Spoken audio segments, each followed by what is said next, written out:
Today, we end our Solomon series. We've been talking about King Solomon now for 4 weeks. Today is week 5. And I was trying to figure out exactly how we want to finish this series because I feel as if we've covered a lot of ground, but yet there still is so much more that we could talk about with Solomon. And here's what I thought we would talk about. And I think his legacy could be a series in itself because you have other books of the Bible which are attributed to Solomon, to his wisdom. And the title of this one will be Solomon's Legacy.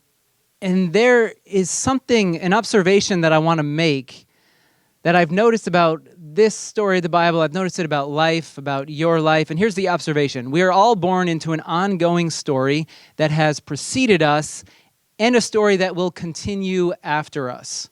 We're all born into a story. And there's a story of our family, there's a story of our culture, and there's a story of our religion, the religion that we are born into. Maybe we convert to a different religion, but there's a larger story that's swimming around. And the thing about the Bible, the thing about Solomon, sometimes when we read the Bible, we pull out one little story. You pull out a portion of it, and to a certain extent, we've been doing that with Solomon, but I've been trying to connect some of the pieces to show how it's related to the entire biblical story. But the truth is, the story of Solomon is a circle within a larger circle, and then a larger circle, and a larger circle beyond that. So imagine if Solomon's story is right here, and then, as I said, we're all born into a story. Solomon was born into a story as well, a story that began long before him and that obviously continues long after him. And we're still talking about Solomon today, like 3,000 years later. So there are larger stories swimming around. And sometimes when we read the Bible, we forget about the larger stories that are contained within the whole. And we pick out bits and pieces. And that can be good. It can be helpful. But I think it's also really important for us to understand the larger, call it biblical story that these smaller, like the Solomon story, take place in. And that's what I want to talk a little bit about here this morning. The larger stories that Solomon was swimming in. And I thought what we would do is talk about this. Solomon's story, it's an invitation for all of us to reflect on the larger stories that we're a part of, and then to actively, because it's all about intention. When we don't live with intention, life begins to get a little bit off track. You ever notice this? Sometimes you lose your focus, you're just kind of moving along in life, and you're like, whoa, how'd I get here? Had no idea I ended up all the way over here. And so reflection, it is very, very important to make sure that we are truly walking the road, the path that we desire to walk. And so his story, Solomon's story, invitation, reflect on the larger stories we're a part of, and actively choose. That's my hope for you today. And I have a few, I'm calling them like diagnostic questions. You know how you bring your car to the car shop and they plug those tools in, they do some diagnostics like, oh, here's why your check engine light is on. It's like code 75432. You know, you're like, oh, well, that doesn't really help me. But then they tell you, oh, well, that means that you need, you're like, can you just fix it, please? So what I want to leave you with this morning is a few of these diagnostic questions so that you can reflect on the larger stories that you were born into, and then you can take hold of your power so that you can intentionally choose the stories that you are living and what you will then ultimately pass on, whether to your children or to the people around you. Because yes, it's about your family, but it's also about how you are helping to shape our shared world, because we all have a part in that. It's not one person, it's all of us together shaping where our world is going. First, let's look at Solomon's family history. And a little disclaimer, we are going to be looking at some names that are extremely difficult to pronounce. So bear with me as I do my best to pronounce these names. This morning I went through it again. I pulled out the Hebrew so that I could make sure I had the dots and everything properly in place. But these names are difficult, and they're probably the ones that when you're reading the Bible, you just kind of skip through. You're like, let's just call him A, or we'll call him C. We're going to begin with the very beginning of Solomon's story. King David at this point, he is old. and he is losing his vitality. He is in bed all day. He's got nothing left. The end of his life is near. And Nathan the prophet approaches Bathsheba, one of David's wives, because David had multiple wives, not quite as many as Solomon had, but David still had multiple wives. Nathan approaches Bathsheba, Solomon's mother, and asks, "Have you not heard that Adonijah," I got that one because I honestly spent 5 minutes with that one this morning. That's what I did when I woke up. I don't know what you do when you wake up, but I go study Hebrew. So, have you not heard that Adonijah, the son of Haggith, has become king? Haggith, another wife of David. Adonijah is another son of David. And so Nathan the prophet goes to Bathsheba and is like, hey, goes to Bathsheba and says, hey, do you not know that King David, he's about to die, and Adonijah, he's taking over the throne? Our Lord David, he knows nothing about this. Now then, let me advise you how you can save your own life and the life of your son Solomon. Go to King David and say to him, my lord, the king, did you not swear to me, your servant? Surely Solomon, your son, shall be king after me, and he will sit on my throne. Why then has Adonijah become king? While you are still there talking to the king, I'll also come in. I'll add my word to what has been said. There is a devious plot afoot here with the story of Solomon. So Bathsheba went to go see the aged king in his room, where Abishag the Shunammite was attending him. Bathsheba bowed down, prostrating herself before the king. What is it you want? The king asked. She said to him, my lord, you yourself swore to me, your servant, by the Lord your God, Solomon your son shall be king after me, and he will sit on my throne. Here's the thing about kings. The story that we find in 1 Kings, 2 Kings, and in Samuel. This promise, we know nothing about it. We don't know if this was a real promise or not. We're not told anywhere else in the story that David had this conversation with Bathsheba. We are not told that David has told Bathsheba, Solomon will be king after me. So all of this, it's cloaked in deception a little bit. So haven't you promised this to me? But now Adonijah has become king, and you, my lord the king, you don't know anything about it. You're being played. He has sacrificed great numbers of cattle, fattened calves and sheep, and has invited all the king's son, Abiathar the priest, and Joab the commander of the army, but he has not invited Solomon, your servant. Solomon and me, we're left out of this. David, aren't I your favorite? I mean, come on, isn't Solomon your favored son? Can't you do something about this? The truth is, David's favorite son had actually already been killed at this point in the story. My lord the king, the eyes of all Israel are on you to learn from you who will sit on the throne of my lord the king after him. Otherwise, as soon as my lord the king is laid to rest with his ancestors, I and my son Solomon will be treated as criminals. All right, David had at least 19 sons. And if you read through the story that we find 2 Samuel, 1 Kings, there's a whole lot of family dysfunction. And when I say a whole lot, there's a whole lot. Just read the account of David's sons and you will be blown away at how much you thought your family was crazy. Wait till you read about David's family. They will blow your family away. The question at the end of a king's life is, who is going to be king after you? Now, remember, I had mentioned that David's firstborn son, which normally the kingdom passes to the firstborn son, well, that son has died. So now there's all these other sons who are vying for power, and they all have, many of them, they have different mothers. So the mothers are speaking up for their sons as well. They also want some power too, because if it's your son that's chosen, well, then you will hold power also. But if your son isn't chosen, all the power that you used to have as one of the wives of the king, that will now be torn from you. So Bathsheba also doesn't want to lose her power. Neither does Nathan. He's a prophet for David. And if someone else becomes king, well, these favored prophets will now fall out of favor and power as well. So there's some manipulation that's happening here in the story. Sometimes we just read through the story and we don't realize what's happening under the surface. But here's the truth. Bathsheba is taking matters into her own hands here. And the king's account shows Solomon's reign is rooted in manipulation, secrecy, dare we say deceit? Is there deceit in the Bible? Yet we read the story here and we find out, there's something odd taking place here. A question that I thought of as I was thinking about this is, had Bathsheba learned from the best?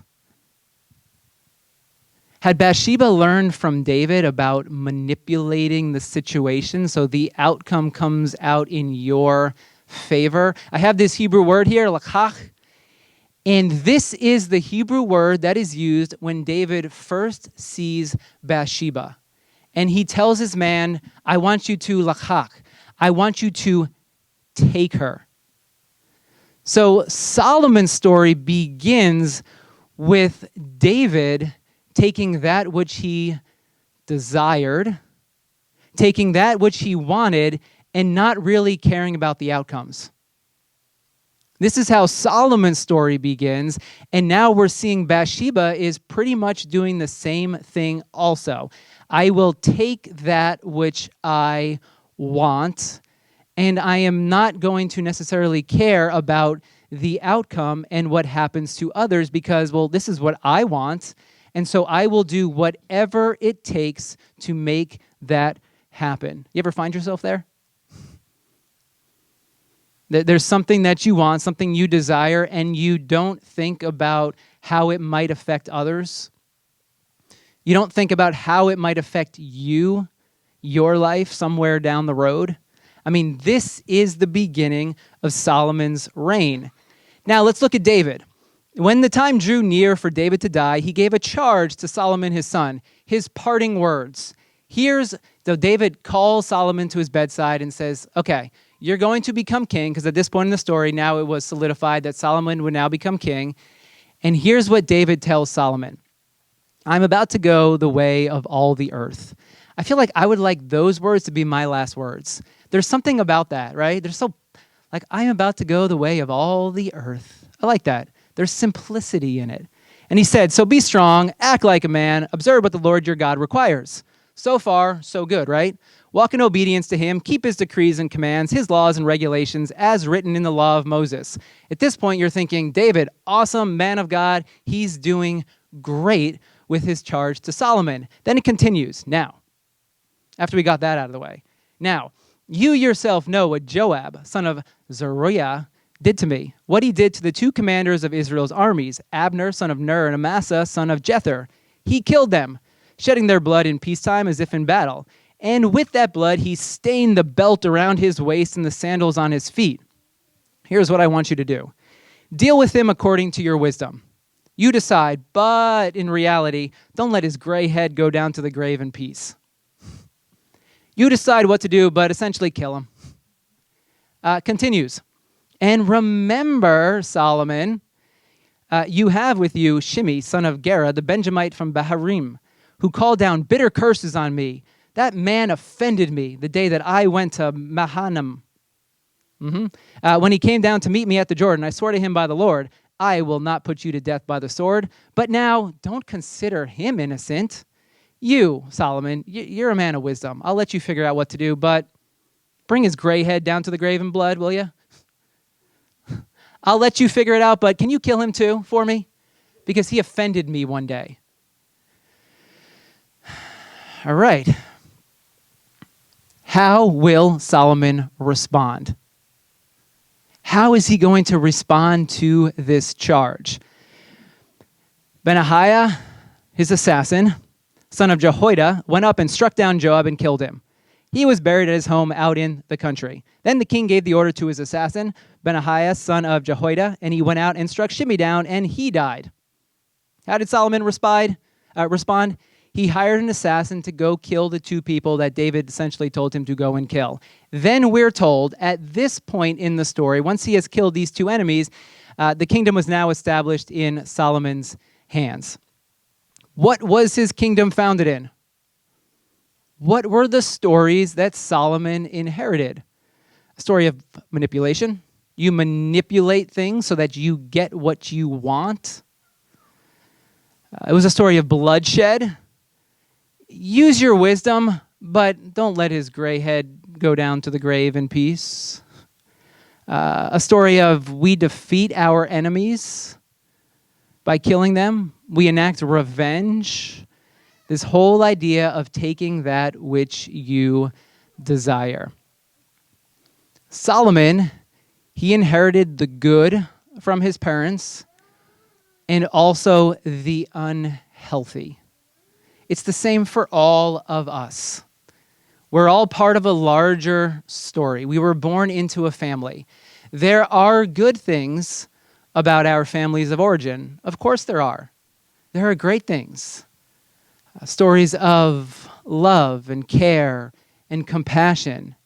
Some meals have been passed down to you possibly that have been passed down generations. Like this is my great-great-great-great-grandmother's recipe, and you're still preparing that meal today. So there are some really, really good things that you have inherited, but in reality, we're all human.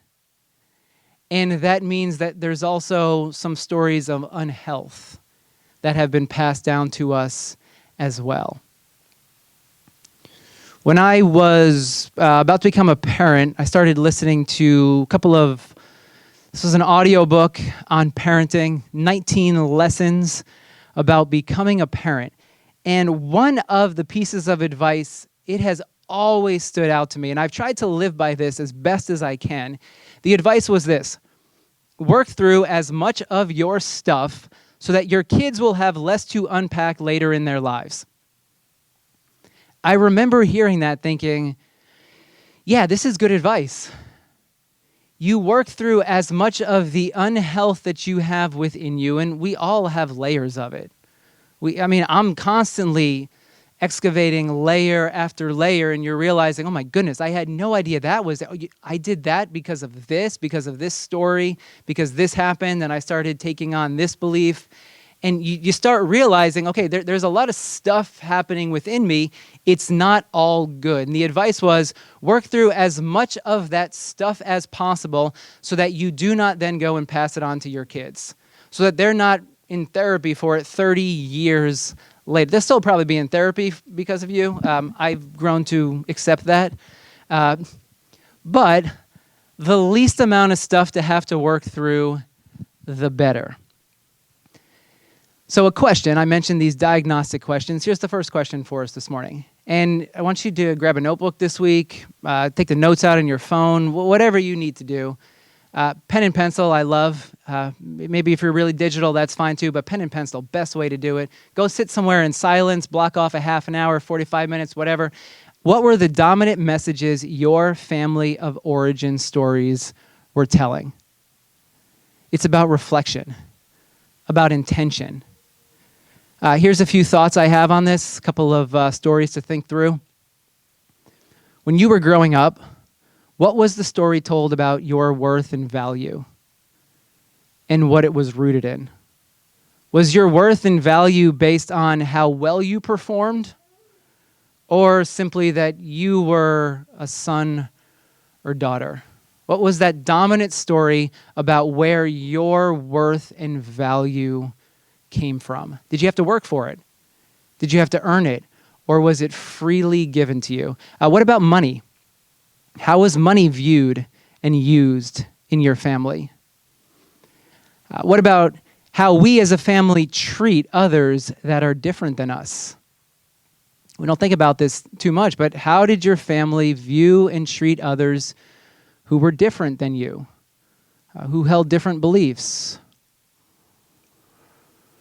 Yeah, see, we subconsciously pick up on this. We're not necessarily aware of what's happening, but we see how our parents act, and then we pick these stories up, and then subconsciously we begin living into these stories. What were the family gods? What were the things that your family valued above everything else? The family can publicly say something, but you saw the inner workings of the family. So what is it? What were those things that your family valued above everything else? Were there any topics that were off limits? In certain families, there's topics that just were never talked about. And so it's almost like you feel like there's a deficiency where you don't feel like you can talk about topics, or there's some shame in some of these topics because we as a family, we never spoke about these things. Our parents were uncomfortable about talking about them, and so we never spoke about this, and they were off limits. What about any family secrets? We don't talk about our uncle. He's in jail, and we don't talk about what got him there. Every family has their secrets, the things that they know internally, but again, it's one of those off-limit topics you just don't talk about. So the question is, what were the dominant messages that your family of origin stories were telling? We will embrace these stories, intentionally or not. Most of the time, it's subconsciously. We're not even aware that we're embracing them, that we're living them out, or we will choose to learn and live a new story. And here's the criteria for determining whether or not these stories are good or bad, helpful or unhealthy. Is the story that you're living, that you were passed down, is it bringing you more peace? Is the story bringing you more compassion? More of a feeling of wholeness? If it is, I would say keep that story. If the story you're living by is bringing you more peace, keep it and live into it. But if it's creating anxiety and worry, disconnection within you, jettison the story and get a new one. If you don't work through what you've inherited, here's what we come to. Rehoboam, we read this last week, went to Shechem, for all Israel had gone there to make him king. This is the end of Solomon's life. When Jeroboam, son of Nebat, heard this, he was still in Egypt, where he had fled from King Solomon. He returned from Egypt. They sent for Jeroboam. He and the whole assembly of Israel went to Rehoboam and said to him, "Your father Solomon put a heavy yoke on us. But now lighten the harsh labor and the heavy yoke he put on us, and we will serve you." Solomon's son is taking over as the king. People approach him and they say, "Please, your father placed a heavy yoke upon us. Can you please lighten the yoke?" Here's how Solomon's son responds. Rehoboam answered, "Go away for 3 days and then come back to me." So the people went away. Then King Rehoboam consulted the elders who have served his father Solomon during his lifetime. "How would you advise me to answer these people?" he asked. "What would you have me do?" Well, they replied, "If today you'll be a servant to these people and serve them and give them a favorable answer, this is good. This is great advice. They will always be your servants. You have a chance to turn the tide. You have a chance, Rehoboam, to change things. You've inherited a kingdom that is beginning to go astray and move in a very dysfunctional direction. But you have a chance to live and tell a different story. You can be a different king. You don't have to repeat the same mistakes that your father made." But Rehoboam rejected the advice the elders gave him and consulted the young men that he had drank beers with in the playground and were serving him, the young men that he grew up with. He decided to consult them instead of the wise elders. "What's your advice? How should we answer these people who say to me, 'Lighten the yoke'?"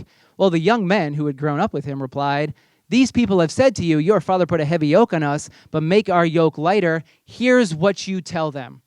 My little finger is thicker than my father's waist. My father laid on you a heavy yoke. I will make it even heavier. My father scourged you with whips. I will scourge you with scorpions." Rehoboam had a chance to live a different story, to live a story differently than the one of unhealth that he had inherited. And yet he rejected the opportunity. And if you continue reading through the stories of the kings, David's lineage, you see it's just a downward spiral from there. Yes, we have a few bright spots. As we noted at community group on Wednesday, we have the kings who people still name their kids after. So we have Asa, right? We have Josiah. So there are some bright spots in David's family, But the majority of the kings, it's this downward spiral, continuing in the family dysfunction. The truth about kings is it is a very depressing read. It's the story of a failed monarchy. They tried it and they blew it. They tried to live a different way than the empire of Egypt and all the other empires around them, but they ended up becoming just like every other empire. And this led to exile, to being removed from the land and having their kingdom absolutely shattered. Starts with David. He passes on some things to Solomon, who passes it on to Rehoboam, passes it on to his kids, and it just keeps going down and down. And you read in the Old Testament all these prophets who are constantly calling the kings, remember who you were meant to be. Remember the true story you were meant to live into. And yet they continued to reject the wisdom and the advice. But here's the thing about the Bible. The Bible has a ray of hope within it because the Bible is rooted in hope. The truth is, we really shouldn't have a Bible today because the Bible tells the story about a defeated people. And how often do you hear the history of kingdoms who have been defeated? You always hear about those who are on the top, those who have won, the victorious. But the Bible is the story of one defeat after the next, and this group of people continuing to get up off the mat and try to create something new, something different. So the Bible, it's a story of perpetual hope. When the story ends in Kings, many of the Israelites, they have been exiled to Babylon. They have been removed from the land. Israel, this great experiment, it is over. That's how Kings ends, actually, with the final king having his eyes poked out by the king of Babylon. It doesn't end in a good way. But then we have a new story. This is what Cyrus, king of Persia, says in 2 Chronicles. The Lord, the God of heaven, has given me all the kingdoms of the earth, has appointed me to build a temple for him at Jerusalem and Judah. Any of his people among you may go up, and may the Lord their God be with them. Israelites, their kingdom has been destroyed. The temple has been destroyed. Many of them have been removed from the land. Now, the Persians have taken over. They've conquered the Babylonians. And this new king says, I am going to allow you, Israelites, to go back to your land and to rebuild your story, to begin again. What we have here is a picture of great hope, great power, and divine gift. What we find in the Bible is the story of, well, here's how we got here. Things didn't go well. It hasn't looked great for us, but here's how we got here. Here's all the things that went wrong. Here's what hasn't worked. But then it leaves this ongoing invitation.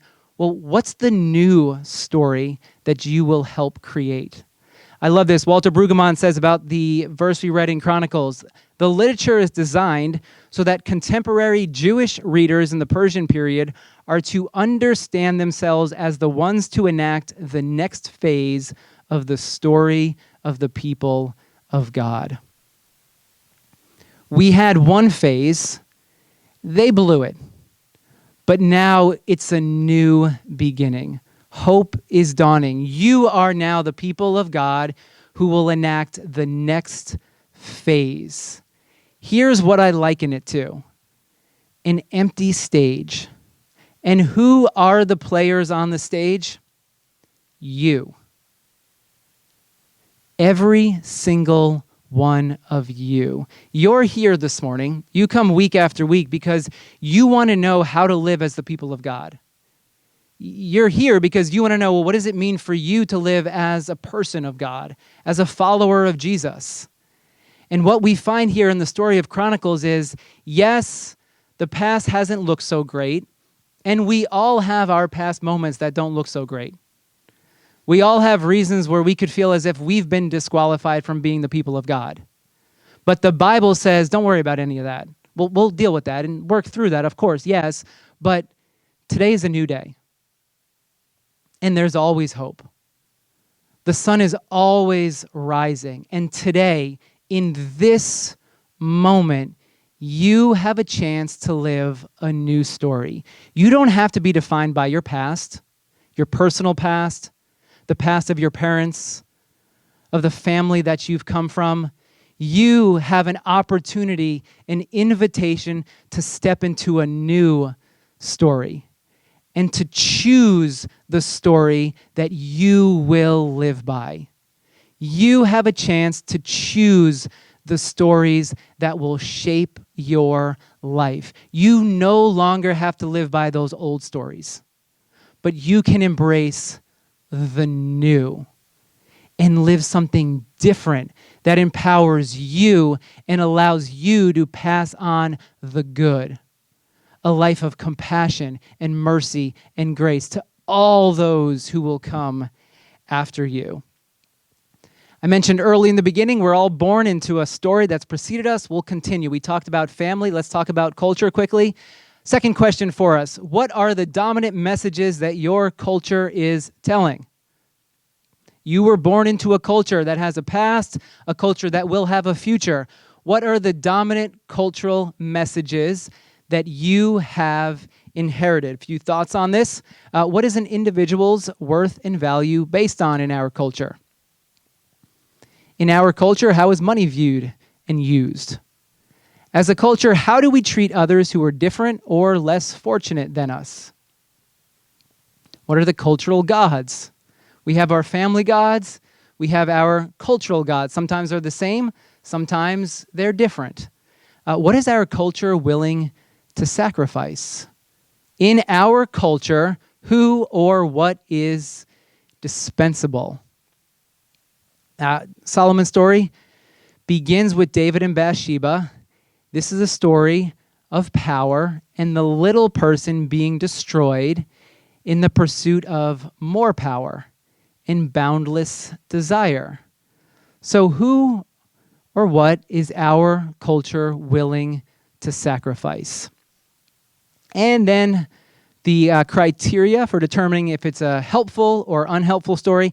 Is the cultural story bringing, and I capitalize this, us? And when I say us, I mean all of us together, because we're all a part of the culture. Are the dominant stories bringing all of us more peace, more compassion, more wholeness? I think there's some different stories that we as a culture could be living by. I think there's some different stories that we could be embracing and passing on to those who will come after us. Then let's talk about religion.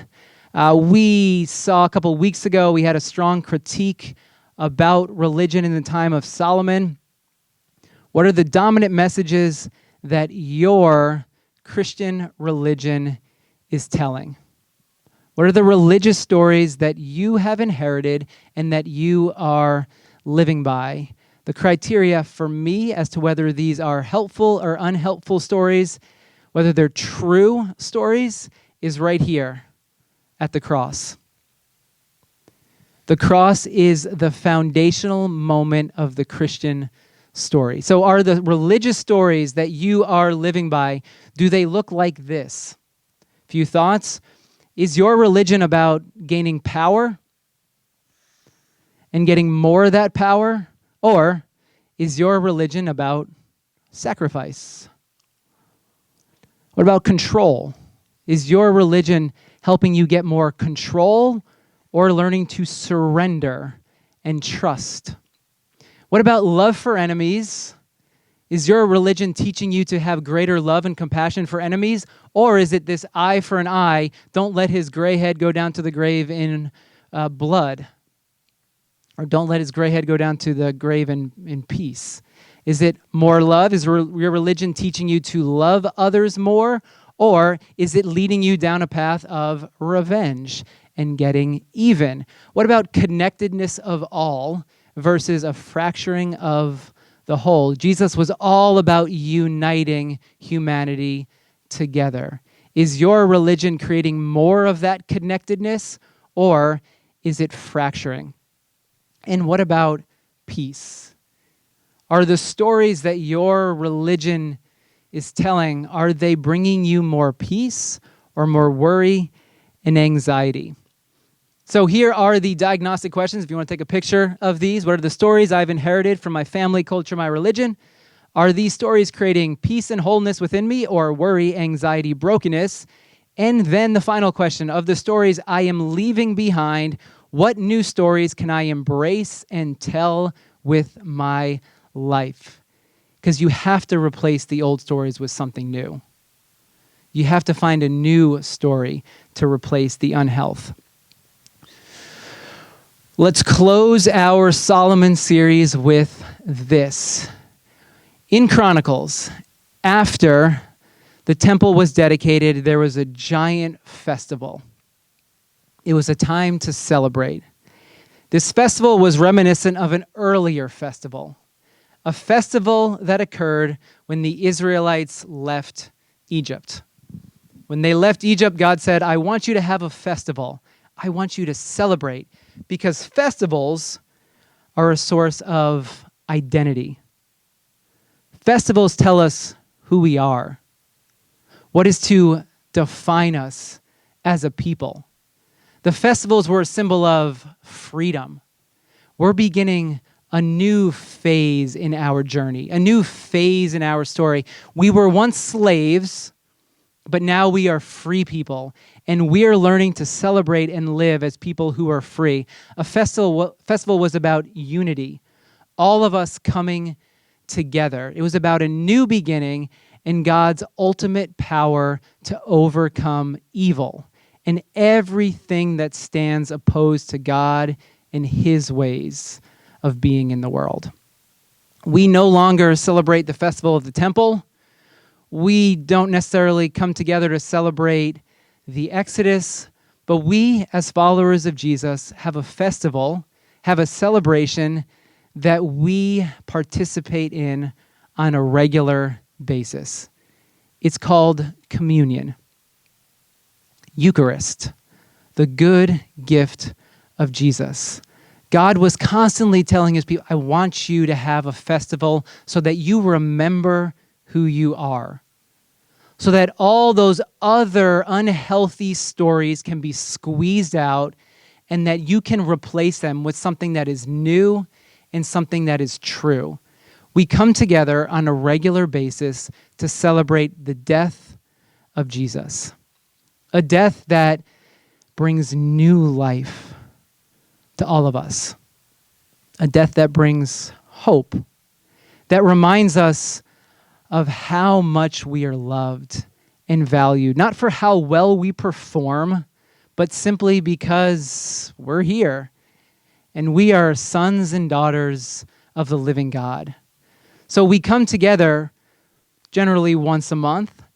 We walk forward, we take the bread, we take the cup, and we remember the sacrifice of Jesus that brings hope and new life and reminds us our true identity, reminds us of the true stories that we are meant to live by.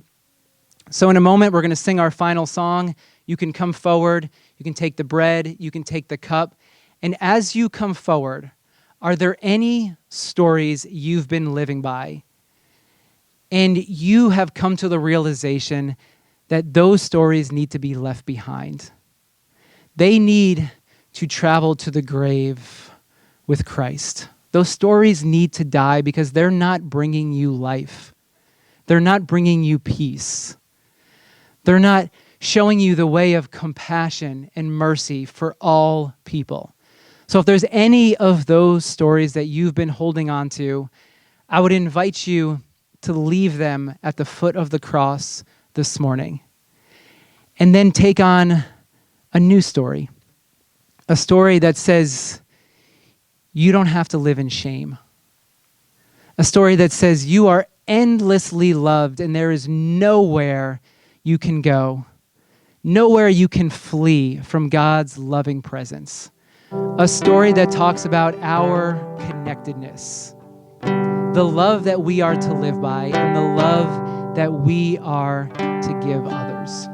I'll pray here. You can come forward, take the bread when you're ready, take the cup, and you can partake.